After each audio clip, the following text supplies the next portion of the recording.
찬양대가 교회에서 하는 사역이 참 귀하지요.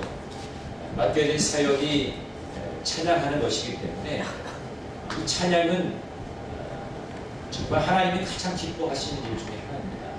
또 우리가 그 찬양을 통해서 하나님의 큰 은혜를 힘입기도 하는 것이기 때문에 아주 중요한 사역이에요.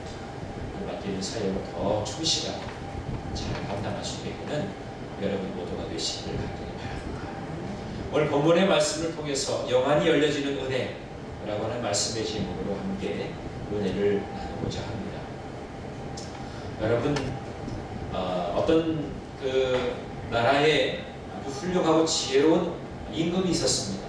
이 임금이 어느 마을을 이제 시찰하다가 그 마을에 아주 화목하게 지내는 모습을 보면서 이 마을을 내가 상을 줘야 되겠다. 그런 마음을 가지고 그 임금이 가서 한 사람 한 사람 이름을 부르면서 그들의 소원이 뭐냐, 내가 너희들의 소원을 다 이루어주겠다고 그렇게 임금님이 말씀을 하셨어요. 그러니까 그 많은 마을 사람들이 자기의 소원을 하나하나 이야기하는 거예요. 임금님, 저에게는 돈을 주세요. 저에게는 큰 소를 주세요. 저는 밭을 좀 많이 주세요. 저는 좀 자동차를 주세요. 뭐 이런 여러 가지의 자기 개인적인 소원, 바라고 있었던 그 소원을 이제 임금에게 말한 것입니다. 그런데 어떤 청년이 이렇게 임금에게 와서 자기의 소원을 이야기합니다. 뭐라고 이야기하냐면, 임금님, 저는 매일매일 임금님과 함께 있는 것이 저의 소원입니다. 그렇게 얘기했습니다. 여러분, 누가 임금님과 항상 함께 있습니까? 임금님과 가장 가까이 있는 사람은 아마도 임금과 함께 아주 중요한 일을 하는 사람일 겁니다. 또 임금님과 같이 함께 있으면 자기의 소원도 다 이루어지는 거죠. 그냥 단시간적인 것으로 이루어지는 것이 아니라 필요할 때마다 모든 것을 다 공급받을 수 있다는 거죠. 그러니까 임금님과 함께 있는 것이 자기의 소원이라고 얘기합니다. 그래서 임금님은 그 청년을 자기의 훌륭한 신하로 그렇게 등록하게 만든 것이고, 그의 지혜로움을 통해서 내가 두고서 항상 이 친구와 함께 해야 되겠구나, 그런 생각을 갖게 되어가는 것입니다. 자, 여러분 올 한 해를 이제 시작하면서, 이제는 한 해를 시작하면서 이제 한 달을 지내고 이제 마지막 주를 맞이했습니다. 한 해 준비하고 시작하면서 나름대로 많은 소원을 가지고 우리가 시작하지 않았습니다. 올 한 해는 내가 이것만큼은 정말 꼭 할 것이다. 하나님, 이 기도의 제목만은 하나님께서 꼭 이루어 주실 것을 믿습니다. 그렇게 믿음으로 고백하면서 시작했던 기도의 제목들이 아마 있을 겁니다. 오늘 주님께서 여러분들을 찾아오셔서 여러분에게 소원을 말하라고 말씀한다면 여러분은 무엇을 말씀하시겠습니까? 아마도 많은 소원이 있겠지만 가장 중요한 것은 주님과 제가 함께하고 또 주님과 늘 동행하기를 원합니다. 그것이 여러분의 소원이 되어지길 바랍니다. 왜냐하면 주님과 함께하고 주님과 동행하는 인생에게는 주님께서 항상 열어주시는 은혜가 있다라고 하는 것입니다. 누구와 함께하느냐, 이것이 우리의 삶에 정말 중요한 질문이라고 말할 수가 있는 겁니다. 그분 안에서 그분과 동행하기를 날마다 소망하시고, 그분을 인해서 여러분이 영안이 열려지게 되는 그런 축복을 경험하게 되기를 바랍니다. 제가 지난 찬양대 그 세미나 가운데 그런 얘기를 들었어요. 그 강사가 와서 그런 얘기를 하더라고요. 찬양대원들은 가사에 담긴 한 구절 한 구절을 잘 묵상하라는 거예요. 왜 그럴까요? 가사는 그냥 만들어진 것이 아니라 찬양에 흐르는 모든 가사는 이 가사를 만든 그 작가의 신앙의 고백이 담겨져 있습니다. 일반 가요나 대중음악과는 다르게 자신의 신앙 고백과 함께 모든 회중들이 그 은혜를 사모하고자 하는 그런 마음을 가지고서 작사를 했다는 거죠. 그러니까 거기에 담긴 그 의미를 깊이 묵상하는 것입니다. 자, 그 한 구절 한 구절을 묵상하고 그 안에서 은혜를 심기를 원할 때에 우리는 영안이 열려져야 됩니다. 그 한 구절 한 구절 속에서 내가 하나님의 메시지를, 하나님의 어루만져 주심을, 하나님의 은혜와 사랑을 경험할 수 있도록 우리가 그렇게 묵상해야 되는 거죠. 그러려면 내 영안이 열려져야 되는 것입니다. 여러분, 우리는 영안이 열려진 하나님의 사람이 되어야 되겠는데, 오늘 본문에 우리가 만나는 한 맹인을 우리가 보지 않습니까? 바디메오라고 하는 맹인이었어요. 그는 앞을 보지 못하는 사람이었고 그는 거지였어요. 앞을 보지 못하는 것도 가슴 아픈 일인데 거지였단 말이죠. 이 이야기는 단순히 맹인이었던 이 소경이 눈을 떴다라고 하는 그 사건으로 끝나는 것이 아니라 무엇이 그로 하여금 눈을 뜨게 하였을까? 그리고 눈을 뜨게 된 그 바디메오의 삶에 어떠한 변화가 일어나게 되었는가? 그것을 우리는 볼 수 있어야 됩니다. 단지 우리는 맹인이었던 바디메오가 오늘 눈 떴다, 예수님 만나서 눈 떴다, 이것만 우리가 생각할 것이 아니라 이 이야기 속에서 무엇이 그로 하여금 눈을 뜨게 하였는가? 그리고 눈을 뜨고 육체의 변화, 영적인 변화가 일어나면서 자기의 삶에 일어나게 된 변화에 대해서 우리가 깊이 생각해 보아야 된다는 것입니다. 여러분, 영안이 트여지려면 우리가 어떻게 해야 됩니까? 첫 번째는 주님께 겸손하게 간절한 마음의 소원을 아뢰어야 하는 것입니다. 우리가 어떠한 놀라운 회복을 위해서, 우리의 연약한 부분에 치유가 일어나기 위해서 가장 중요한 것은 겸손하게 주님을 찾는 것입니다. 내 안에 내가 너무 많으면 주님을 찾을 이유를 깨닫지 못해요. 그러나 내가 얼마나 부족하고 연약한 자인가, 그것을 알게 되면 주님을 부여잡으려고 하는 간절한 마음이 생기게 되죠. 마음의 간절한 소원을 담아서 우리는 겸손하게 주님 앞에 고백해야 되는 것입니다. 오늘 47절의 말씀을 보니까 나사렛 예수시란 말을 듣고 소리질러 이르되 다윗의 자손 예수여 나를 불쌍히 여기소서. 그렇게 이 바디메오는 외치고 있습니다. 바디메오는 예수님이 지나가신다는 말을 듣고 소리를 지르면서 예수님께 그렇게 간절하게 간청하고 있는 거예요. 바디메오는 어떤 사람입니까? 여기서 바라고 하는 것은 아람 건데요, 아들이라는 뜻이에요. 디메오라고 하는 뜻은 존경받는 그런 뜻입니다. 그 바디메오의 아버지는 디메오였어요. 그러니까 존경받는 아들이 되기를 원하는 마음으로 바디메오라고 하는 이 아들이 태어나게 되었는데, 그 이름과는 다르게 그는 앞을 보지 못하였고 거지로 구걸하는 그런 인생이 될 수밖에 없었다는 겁니다. 그는 맹인의 아들이었습니다. 그의 아버지도 맹인이었고 그의 아들이었다. 그 바디메오도 맹인이었다는 거죠. 아버지도 맹인, 아들도 그런 상황에 놓여 있습니다. 여러분, 듣지 못하는 사람, 또 말하지 못하는 사람, 보지 못하는 사람, 삼중고라고 말하지 않습니까? 그 가운데서 어떤 사람의 고통이 가장 클까요? 듣지도 못해요, 말하지도 못해요, 보지도 못해요. 세 가지 중에 어떤 것이 가장 큰 고통이겠어요? 물론 다 고통이지만 앞을 보지 못하는 것이 가장 큰 고통이라고 합니다. 이 세 가지의 고통을 겪고 있었던 사람이 누구였습니까? 헬렌 켈러라는 사람이었습니다. 기자가 그에게 말했습니다. 당신에게 있어서 한 가지만 면했으면 하는 간절한 바람을 갖고 회복이 되기 원한다고 하면 무엇이 회복되기 원하느냐? 제일 먼저 앞을 보고 싶다. 그렇게 앞을 보지 못하면 답답하고 괴롭다는 거죠. 그래서 자기가 그런 이야기를 했던 것이죠. 오늘 이 바디메오를 보십시오. 앞을 보지 못하고 더 이상 소망이 없는데 살아가긴 해야 되겠고, 그래서 구걸하는 그런 인생이 되었던 것입니다. 그런데 오늘 그런 예수님이 지나가신다는 말씀을 듣고 그런 소리를 질렀습니다. 자기가 소리를 질렀다는 것은 뭡니까? 예수님의 귓가에 자기의 소리가 들리기를 원하는 간절한 마음을 가지고 있었죠. 자기는 마음에 간절한 소원이 있었어요. 그래서 다른 사람은 알아보지 않았어요. 내가 지금 나에게 중요한 것은 예수님이었죠. 예수님 만나는 인생은 뭔가 놀라운 변화가 일어날 것이라고 하는 믿음이 있었습니다. 그래서 겸손하게 자기의 처지를 고백하면서 그런 간절하게 그렇게 외쳤던 겁니다. 다윗의 자손 예수여 나를 불쌍히 여겨달라. 나를 불쌍히 여겨달라. 여러분 여기서 나를 불쌍히 여겨달라는 것은 뭡니까?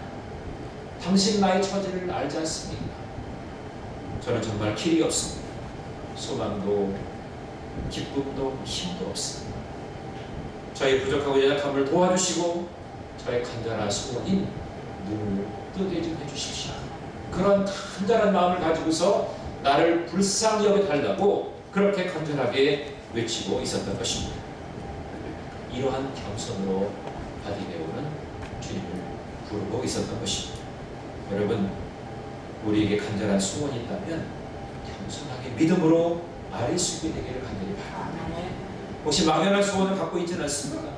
돼도 그만 안 돼도 그만이다 이런 생각 가지고 있는 것이 있다면 여러분의 간절한 소원을 구체화시키시기 바랍니다.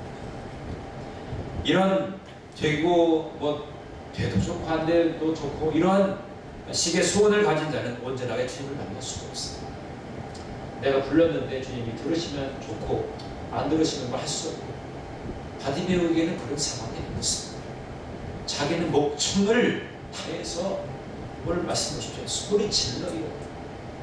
소리 질렀다라고 하는 것은 자기에게 있어서 최고의 목소리를 높여서 최고의 톤으로 그분을 부를 것입니다. 수많은 인파가 있었고 많은 사람들이 있었기 때문에 자기의 소리가 묻히지 아니하고 그렇게 간절하게 외쳤던 것을 볼 수 있습니다. 왜냐하면 주님이 나를 만나지 못하고 내 이야기를 듣지 못하고 그냥 지나가시면 나는 영원히 그분을 더 이상 볼 수 없다고 하는 그 절박함이 그에게 소리를 지르게 하였던 것이죠. 주님이 지나가셔도 들리지 않고 보이질 않을 것입니다.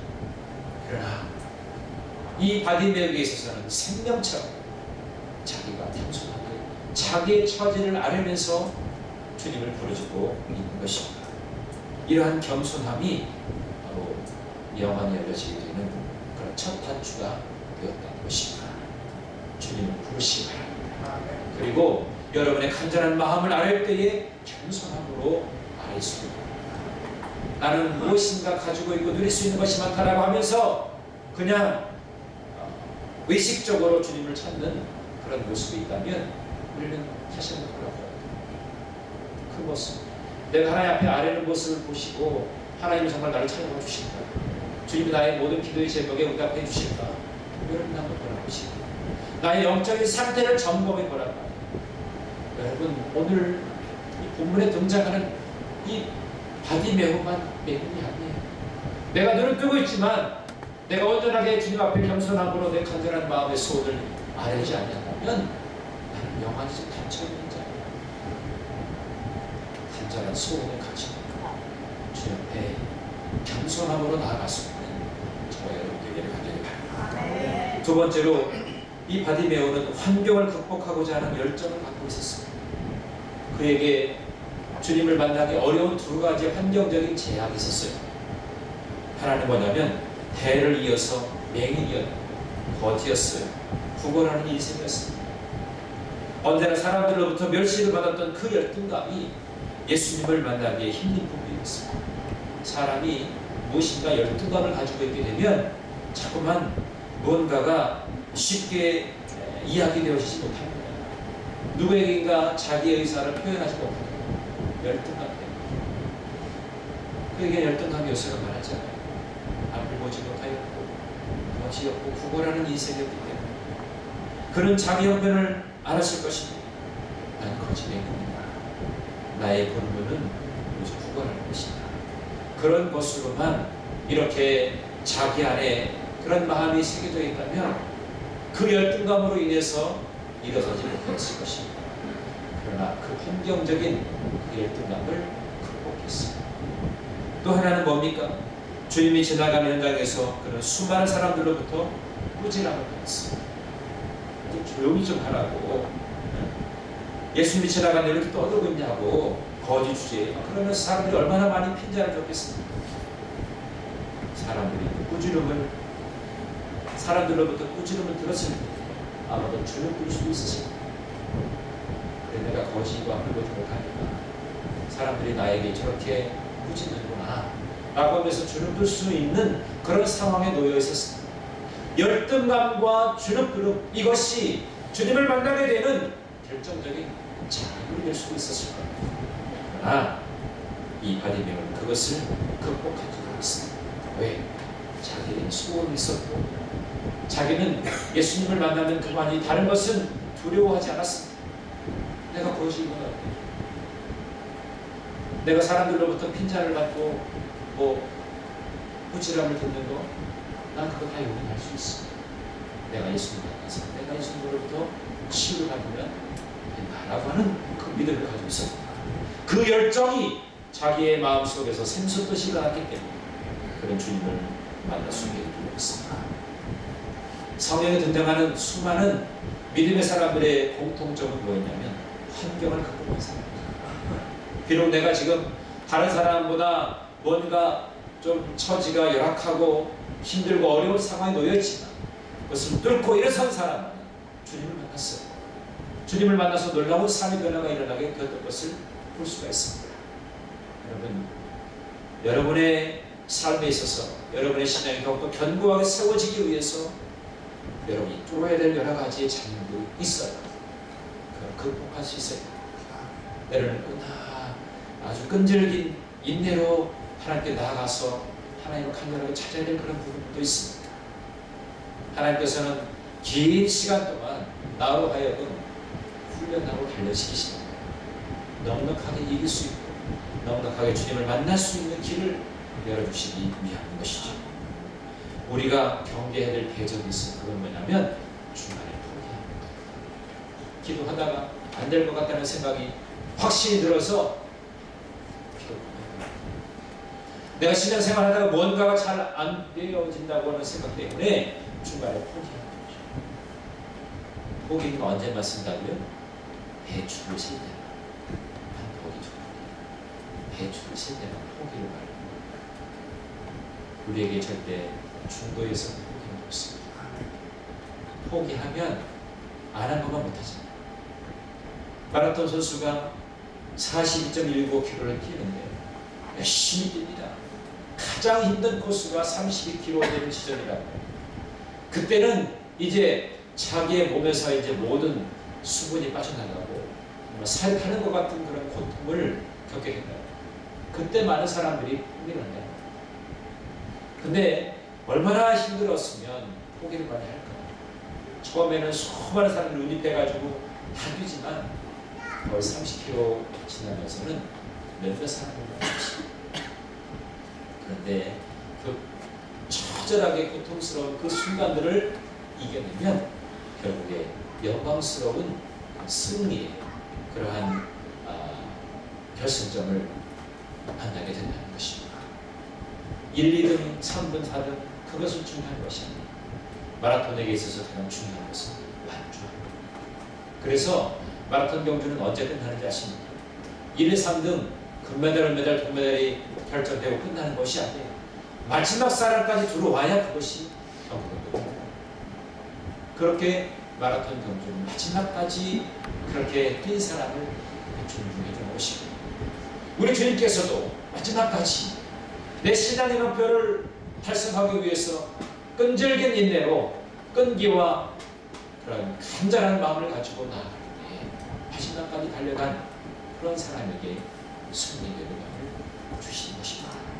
영광의 승리의 면류관을 얻기 위해서 열심히 하나님이 여러분들에게 준 열정을 가지고 나아가게 되는 저와 여러분 모두가 되시기를 간절히 바랍니다. 여러분, 기도 응답이 쉽게 이루어질 수도 있지만 그렇지 않은 것도 있습니다. 우리가 조지 밀러라고 하는 사람은 잘 알잖아요. 그 사람은 평생 5만 번 이상의 기도 응답을 받은 사람입니다. 근데 그분이 이러한 이야기를 했어요. 나는 하나님께서 내 기도에 쉽게 응답해 주지 않은 것을 감사합니다. 그래서 나는 계속 기도할 수 있었고 기도 중에 내 성품을 변화시킬 수가 있었습니다. 기도 중에 하나님의 손길을 또한 체험할 수가 있었습니다. 그렇게 고백했다는 거예요. 여러분, 그냥 금방 응답되어지는 것도 있지만 많은 시간이 걸쳐서 응답되어지는 그런 기도의 제목도 여러분 정말 귀하고 그것이 나로 하여금 더 기도하게 하고 그러므로 인해서 하나님을 더 깊이 경험할 수 있고 은혜의 통로가 되고 여러분 기억하시길 바랍니다. 오늘 바디메오가 다윗의 자손 예수여 나를 불쌍히 여기소서라고 소리치니까 옆에 있는 사람들이 시끄럽다고 야단쳤습니다.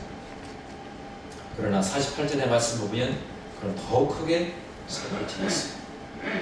그가 만나려고 하는 대상은 예수님이었습니다. 다른 대상이 아니었습니다. 여기서는 그의 주님을 향한 신앙 고백을 들을 수가 있어요. 주님이 누구인가를 그는 알았습니다. 그분을 만나는 인생에게는 새로운 변화가 일어날 것을 그는 믿었습니다. 그렇기 때문에 다른 사람들이 비난하고 꾸짖었을 때 더욱더 소리를 높여서 그는 간구했던 것입니다. 누구에게나 믿음의 신앙의 10년 참 중요합니다. 그래도 말씀드렸죠. 코카콜라 회사의 중역들은 항상 그런 고백을 했답니다. 내 몸에는 내 피 대신에 코카콜라가 흐르고 있다. 이겁니다. 정말 중요한 자신들만의 그 신념이죠. 모든 사람들의 그 혈관에 코카콜라가 흐르게 하겠다. 그러한 신념을 가지고서 그런 목표를 가지고서 그렇게 살아가는 거죠. 그렇다고 하면 우리 안에는 예수 그리스도의 피가 흐르는 그리스도의 자손들, 자녀들 아닙니까? 그렇기 때문에 우리에게 이 하루하루의 삶을 살아가면서 내 혈관에 그리스도의 피가 흐름으로 인해서 나로 하여금 더 견고하게 세우시는 그 주님의 능력을 날마다 공부받고 있다는 사실을 여러분들이 믿음으로 고백할 수 있습니다. 나의 믿음의 고백이 나의 열정을 통해서 아름답게 드러나야 할 줄을 믿습니다. 에레미야 29장 13절에는 이렇게 말씀합니다. 너희가 전심으로 나를 찾고 찾으면 나를 만나리라. 하나님을 찾고 찾으면 만날 수 있는 길이 열려진다고 말씀하고 있습니다. 여러분, 우리는 하나님 나라가 더 앞당겨지고 그 나라를 더욱더 확장하는 일을 위해서 귀하게 쓰임받은 자가 되어야 되는데 끈질기게 추구하는 하나님의 사람이 되기 위해서 우리에게 필요한 것은 우리가 지속적으로 영성이 회복되어져야 한다는 것입니다. 그 대표적인 예가 새벽기도죠. 하루에 첫 시간을 하나님 앞에 드려보시고 그리할 때에 하나님은 그 모습을 무엇보다 기쁘게 보시고 복의 문을 활짝 열어주실 줄로 믿습니다. 하늘 문이 열리시고 우리에게 복이 쏟아지는 은혜를 날마다 경험하게 될 줄로 믿습니다. 마지막 세 번째는 내가 붙잡고 있는 겉옷을 내려놓아야 하는 것입니다. 자, 49절부터 50절의 말씀에 보면 바디메오가 되겠습니다. 예수님이 부르신다는 말을 듣고 즉시 겉옷을 내어 버리고 예수님께 나아가게 할 것입니다. 주님께서 베드로를 부르셨을 때도 베드로는 자기가 가지고 있는 그 물을 내어 던지고 주님을 쫓아가겠습니다. 어부에게 있어서 그 물은 생명과도 같은 것입니다. 그리고 거지에게 있어서 이 겉옷은 자기의 생명과도 같은 것입니다. 자기가 소중하게 여기는 것을 내려놓는 것입니다. 이 바디메오의 겉옷은 밤에는 이불 역할을 했어요. 그래서 이 이불 역할을 하는 겉옷이 없으면 추위에 덜덜덜 떨 수밖에 없습니다. 그것을 내어 던졌다는 것입니다. 그리고 예수님을 만나기 위하여 예수님을 따라가기를 바랬던 그의 모습을 볼 수가 있습니다. 주님 위해서 내가 소중히 여기는 것을 내려놓으면 주님은 그것 이상의 것을 나에게 보상해 주시는 것입니다. 내가 내려놓아야 될 것이 있습니다. 내가 포기해야 될 것이 있습니다. 또 자기의 자존심을 내어놓았다는 말입니다. 바디메에게 있어서 최고의 자존심은 이 겉옷이었습니다. 이것을 통해서 그가 구걸하고 또 그가 돈을 받아내는 도구였던 것이었지만 그것을 내어 던졌다는 것은 무엇입니까? 물질보다 더 중요한 가치를 자기는 발견했다는 거죠. 밭에 감추인 보화를 발견한 농부는 그 밭을 사는 거죠. 그 가치를 알았기 때문에 그렇습니다. 바로 바디메오는 자기의 생애에 정말 중요한 가치를 발견했기 때문에 자기가 눈이 뜨여지는 순간 그 모든 것을 내려놓고 주님을 따르는 인생이 였다는 것입니다. 참된 믿음은 주님 앞에서 자존심을 버리는 것입니다. 예전에 코미디의 황제였던 이주여 씨가 이런 얘기를 했습니다. 나는 사람에게 많은 웃음을 주었지만 내 속에 웃음이 없었다. 자기의 마음에는 웃음이 없으면서 다른 사람에게 웃음을 주려고 했던 사람, 얼마나 불행한 인생입니다. 여러분, 주님이 없으면 많은 것을 가져도 남는 것이 없는 거예요. 모든 것을 잃어도 내 안에 주님을 내가 모셔드리고 내가 살아가면 그것을 얻은 자, 모든 것을 얻었다 할지라도 내 안에 예수가 없으면, 예수 그리스도가 내 안에 움직이지 아니하면 나는 그것을 잃어버립니다. 최상의 가치, 그걸 부여잡을 때 내 삶에 새로운 소망이 열지게 되는 줄로 믿습니다. 여러분, 내가 붙잡고 있는 거듭, 내 자존심, 내가 소중히 여기는 것, 그것을 내려놓을 때 하나님은 역사하고 일하십니다. 혹시 여러분, 우리가 소중한 것, 내 자존심을 끝까지 붙들고 있어서 주님의 은혜를 날마다 경험하지 못하는 부분은 없습니다. 내려놓아야 됩니다. 그럴 때에 영안이 열려지게 되는 줄 믿습니다. 자, 영안이 열린 바디메오에게 새로운 변화가 일어났어요. 오늘 52절의 말씀 보니까 예수께서 이르시되 가라, 내 믿음이 너를 구원하였느니라 하시니 저가 곧 보게 되어 예수를 길에서 쫓으니라. 예수를 쫓는 인생으로 바뀌어지게 되었습니다. 육체의 변화가 일어났어요. 눈이 트여지게 되었어요. 그러면서 동시에 영적인 변화가 일어났습니다. 예수님을 쫓는 주님의 제자가 되었다는 것입니다. 여러분, 모든 것을 주님을 위해서 바치기로 결심하고 주님의 뒤를 쫓는 인생이 되어주고 주님은 가장 귀한 은혜를 그에게 부어주신 줄 믿습니다. 여러분, 마태복음 66장 33절에 뭐라고 말씀합니까? 너희는 먼저 그 나라와 그의 의를 구하라. 그리하면 이 모든 것을 너희에게 더하여 주시리라. 그 말씀을 하고 있습니다. 우리가 우선적으로 순위를 두어야 될 것이 뭐냐라고 하는 것을 말씀해 주고 있습니다. 하나님의 나라를 위해서 힘쓰는 자에게 그 나머지의 모든 것들은 더하여 주신다고 약속하셨어요. 주님의 은혜를 기억하는 자, 우선순위를 바로 세우는 자, 그때 더 큰 은혜를 힘입게 되는 줄 믿습니다. 오늘 바디메오를 어떻게 해서 눈에 띄어지게 되는가, 그런 겸손하게 마음의 간절한 수원을 온전하게 말이었습니다. 또 환경을 극복하고자 하는 간절한 열망이 있었습니다. 그리고 자기가 붙잡고 있었던 겉웃음, 헛된 가치나 자존심을 내어놓을 수가 있었습니다. 그러므로 인해서 그는 눈이 뜨여지고 또 예수님을 쫓는 제자로서의 삶을 살아가는 새로운 변화가 일어나게 될 줄 믿습니다. 오늘 여러분, 이 바디메오의 이야기 속에서 우리가 결단해야 될 것이 무엇인가? 아직도 내 영안이 열려지지 않았다면 오늘 주님을 만나서 우리의 영안이 열려져야 할 줄 믿습니다. 말씀을 보아도 이것이 다른 사람의 이야기가 아니라 나를 향하신 하나님의 약속이 성취되어지고 우리 믿음으로 고백할 수 있어야 되겠습니다.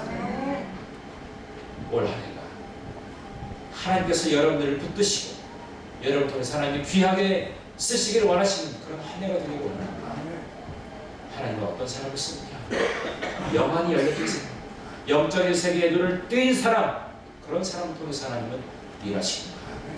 눈을 뜨시고 주님을 바라보시면서 주님이 얘기하신 놀라운 은혜를 날마다 경험하게 되는 여러분 모두의 삶 되시기 주님의 이름으로 간절히 축원합니다. 우리 말씀 생각하면서 함께 찬양하겠는데요. 내 눈 주의 영광을 보니 찬양하도록 하겠습니다. 고백하는 마음으로 함께 찬양하시겠습니다.